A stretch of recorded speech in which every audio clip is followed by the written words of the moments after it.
Los modelos teóricos que intentan explicar la realidad pueden ser comparados con un edificio. Uno puede ser contemplativo de la fachada, la bella construcción y diseño de sus interiores, dedicando años de nuestra vida a escribir incluso sobre los detalles en las baldosas y las famosas figuras que han pisado alguna vez sobre ellas. Pero si los cimientos han sido mal diseñados, si son débiles o tienen daños, es solo una cuestión de tiempo para que el edificio se derrumbe. En varios videos hemos citado las teorías del valor trabajo. Entender este asunto es de suma importancia, porque es uno de los cimientos sobre el cual Marx, Proudhon y otros autores socialistas construyeron su edificio analítico.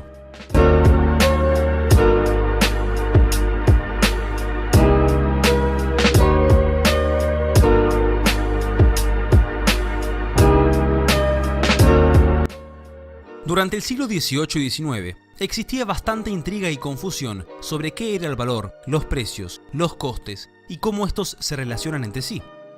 En el Reino de Gran Bretaña, Adam Smith y David Ricardo, los máximos exponentes de la llamada Escuela Clásica de Economía, intentaron solucionar este paradigma. Adam Smith conceptualiza que el valor de un bien económico proviene de la cantidad de trabajo que éste lleva incorporado. Famosamente ejemplifica: si en una nación de cazadores, por ejemplo, cuesta habitualmente el doble de trabajo cazar un castor que un ciervo, un castor debería naturalmente intercambiarse por, o valer, 2 ciervos. En el estado avanzado de la sociedad, estas compensaciones por esfuerzo y destreza se hallan comúnmente incorporadas en los salarios de trabajo. El trabajo mide el valor no solo de aquella parte del precio que se resuelve en el trabajo, sino de la que se resuelve en la renta y la que se resuelve en el beneficio. 41 años después, David Ricardo, en su obra Principios de Economía Política y Tributación, descarta varios razonamientos de Smith e intenta completar ciertos conceptos que parecían ser muy imprecisos. Así, Ricardo distingue los bienes que son reproducibles y aquellos que no lo son. Los primeros dependen de la cantidad de trabajo necesario, mientras que los segundos, por ejemplo, una obra de arte, dependen de la escasez. Ricardo hace un particular énfasis en las rentas y los salarios. Para Ricardo, el beneficio nace de la diferencia entre la cantidad de trabajo requerida para producir las subsistencias de la fuerza de trabajo y la cantidad total producida por esta fuerza. De todas maneras, Smith y Ricardo no pudieron explicar la totalidad de sus proposiciones. De hecho, se resignaron ante varias dificultades que habían encontrado. Una de ellas fue la paradoja del valor. Al distinguir el valor de uso de un valor de cambio, ocurría algo extraño. Adam Smith se preguntaba: el agua es uno de los bienes más útiles que existen, sin embargo, su valor de cambio es bajísimo. Los diamantes, por otra parte, tienen un escaso valor de uso, pero tienen un valor de cambio altísimo.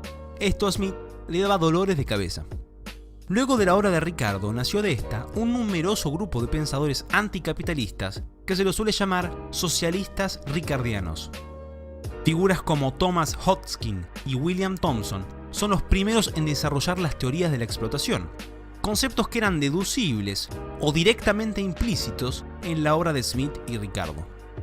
El razonamiento que hacen estos pensadores es el siguiente: si el valor de la inmensa mayoría de bienes económicos proviene del trabajo, entonces, ¿de dónde viene la ganancia del capitalista? Evidentemente, cuando un capitalista contrata a un empleado y éste produce un bien, el trabajador no está recibiendo el valor íntegro de lo que produce. Esa parte se está yendo a las ganancias del capitalista. En otras palabras, el capitalista le está robando a los trabajadores las ganancias que les corresponden. La conclusión de estos pensadores es que el capitalismo es injusto, porque la explotación es una característica intrínseca de sus métodos de producción.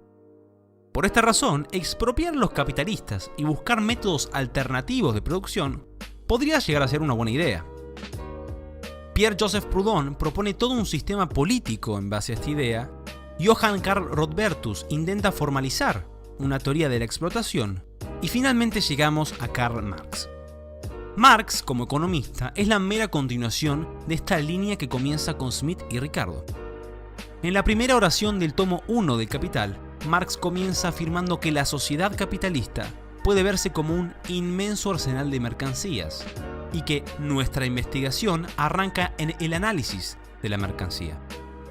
Marx describe que una mercancía tiene un valor de uso, que corresponde a su utilidad, y un valor de cambio que se describe cuantitativamente y se manifiesta en el intercambio. Él se pregunta, ¿de dónde viene el valor de cambio de una mercancía? Aquí, él seguirá el pensamiento de Aristóteles, asumiendo que debe existir un factor común, una magnitud igual en el cambio que permita comparar su valor. Hay que reducirlos necesariamente a un algo común respecto al cual representen un más o un menos. Este algo común no puede consistir en una propiedad geométrica, física o química, ni en ninguna otra propiedad natural de las mercancías. Las propiedades materiales de las cosas solo interesan cuando las consideramos como objetos útiles, es decir, como valores de uso. Como valores de uso, las mercancías representan ante todo cualidades distintas. Como valores de cambio, solo se distinguen por la cantidad. No encierran, por tanto, ni un átomo de valor de uso.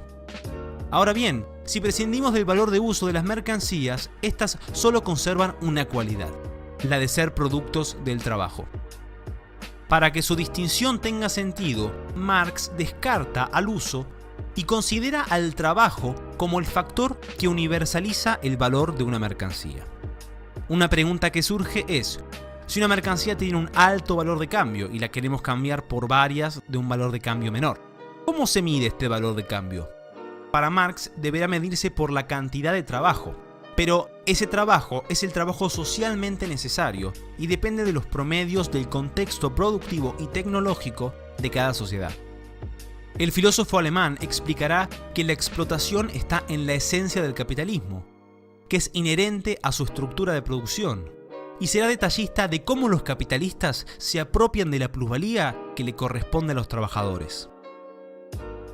Lo que acabamos de presentar es la piedra angular del pensamiento marxista, pero obviamente esta no está exenta de críticas. Aquí van 5 de las más frecuentes.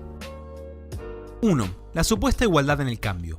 Como vimos antes, Marx afirma que en el cambio, las mercancías implicadas tienen un denominador común de una misma magnitud. Tienen que ser necesariamente valores de cambio permutables los unos por los otros o iguales entre sí, de donde se sigue, primero, que los diversos valores de cambio de la misma mercancía expresan todos ellos algo igual. Segundo, que el valor de cambio no es ni puede ser más que la expresión de un contenido diferenciable de él, su forma de manifestarse. ¿De dónde siguen estas afirmaciones? De ningún lado. No es necesaria la existencia de una magnitud de igualdad para que se produzca un cambio, y menos aún que sea un elemento común único y universal. Justamente los intercambios implican como condición suficiente una desigualdad de valoraciones subjetivas, es decir, valoraciones opuestas, no iguales. No existe una medida objetiva de la demanda subjetiva en el mercado. Estas deducciones Marx las saca de Aristóteles y de la metodología de Hegel, pero no tienen ninguna coherencia. 2. La selección arbitraria de trabajo como denominador común. Existen muchas cualidades en común entre las mercancías intercambiadas. Como ya hemos citado, Marx descarta todas y dice que la única es el trabajo. Pero otra vez, esta afirmación no sigue de ningún lado. El denominador común podría ser el peso, la rareza u otros cientos de elementos. Marx podría haber propuesto una teoría de valor energía, afirmando que el elemento común de las mercancías es el requerimiento de un gasto energético, que de hecho se podría cuantificar en julios. Su afirmación es completamente arbitraria. Por más que existiese un único denominador común, Marx de ninguna manera demostró que ese es el trabajo. 3. El tiempo de trabajo socialmente necesario es un concepto vago. ¿Qué es el tiempo de trabajo socialmente necesario? ¿Cómo se mide? Se pretende explicar objetivamente mediante promedios lo impromediable, que son las diferentes capacidades y características de cada individuo. Es un concepto muy impreciso. Además, este depende últimamente de la oferta laboral y la demanda, elementos que Marx descarta en su análisis. 4. Se elude deliberadamente los bienes económicos que no son compatibles con su análisis. Cabe sostener que el precio de aquellas cosas que no tienen un valor intrínseco, es decir, que no son productos del trabajo, como la tierra, o por lo menos no pueden ser reproductivos mediante el trabajo, como las antigüedades, las obras de arte de determinados maestros, etc., pueden ser determinados por combinaciones sumamente fortuitas. Aquí no hay mucho para decir. Simplemente hay miles de ejemplos que no encajan en el análisis de Marx, y hasta el día de hoy se los suele trivializar o se los intenta explicar de manera muy forzada. 5. La teoría de la explotación desconoce otros factores. Los marxistas desconocen que el trabajador no recibe el producto íntegro de su trabajo porque los procesos productivos llevan tiempo. Todavía no se utilizaba la ley de la preferencia temporal y lo que esto conlleva. El valor íntegro de un bien solo estará producido cuando éste es terminado y vendido en un tiempo más o menos prolongado. El trabajador, por lo tanto, recibe el beneficio esperado descontado por el interés, o para ser más técnico, el valor descontado por el tipo de interés de la productividad marginal. Si el trabajador desea recibir el producto íntegro de lo que produce, simplemente debe hacerse cooperativista, pero lo recibirá recién cuando finalice el proceso productivo. Conclusiones. ¿Representan estas críticas el fin del marxismo? Es evidente que afirmar que la teoría marxista es válida tiene sus dificultades. No es necesario decir que el marxismo es completamente falso, sino completamente inútil. Utilizando a Thomas Kuhn y su concepto de paradigma, podemos decir que el núcleo central de la economía desde Ricardo hasta Marx pierde su utilidad. No puede dar explicaciones suficientes a los fenómenos que pretende estudiar. El cambio de paradigma comienza unos años después de la publicación del primer tomo de Capital. De manera simultánea se publica la obra de William Jevons, Karl Menger y Leon Walras, 3 economistas que desde diferentes nacionalidades y motivaciones hacen una revolución científica en el campo de la economía. Aunque estas ideas ya tenían precedentes hace muchos siglos, el gran giro de la revolución marginalista está en afirmar que el valor no tiene nada que ver con el trabajo o con cualquier característica inherente de un bien. El valor emerge de la percepción subjetiva de un individuo sobre la utilidad que le puede dar un objeto, un bien o un servicio para alcanzar sus fines en un contexto y tiempo de un momento dado. La revolución marginalista significa un cambio de paradigma que deja obsoleta la teoría del valor-trabajo y los análisis de Marx. Deja tus opiniones, ideas y propuestas en los comentarios. No te olvides de darle me gusta al video si te gustó. Muchísimas gracias por verlo y los veo en el próximo.